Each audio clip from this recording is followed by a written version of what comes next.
Every year, on the third Tuesday in September, the world's attention turns to New York City as leaders descend on UN headquarters for the General Assembly's annual debate.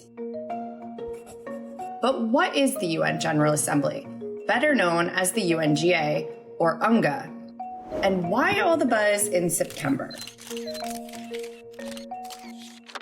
So the high-level week brings together leaders from around the world for this annual debate.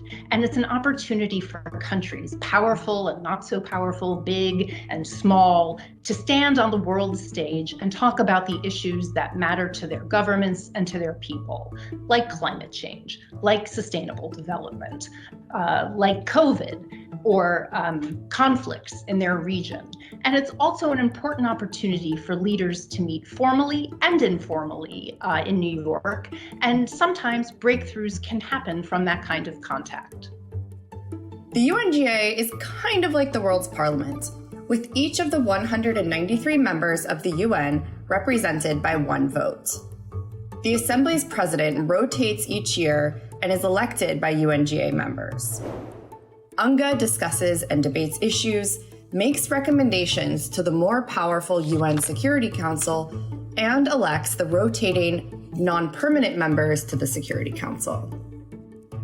It also has the power to censure states that violate the principles of the UN Charter, as in 1974, when the UNGA suspended South Africa for its practice of apartheid, or in 2012, when the UNGA denounced Syria for the human rights abuses committed since the start of the Civil War. And remember the Millennium Development Goals, later replaced by the Sustainable Development Goals? Those were put forward by the UNGA. Part of the reason why UNGA gets so much attention every September is because it draws presidents, prime ministers, and other world leaders, all of whom have the opportunity to give a speech. Usually leaders speak for about 15 minutes, but there have been some notable exceptions, including Fidel Castro's record of 269 minutes in 1960. While world leaders dominate the big stage, there are also plenty of important issues being hashed out on the sidelines. So the side events are important, but there's so many of them. There's usually more than 100.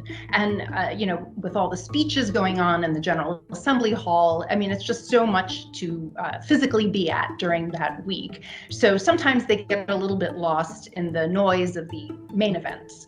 But they are really an important forum for different voices to come to the United Nations, from civil society, from the youth, from experts in different fields, and from survivors.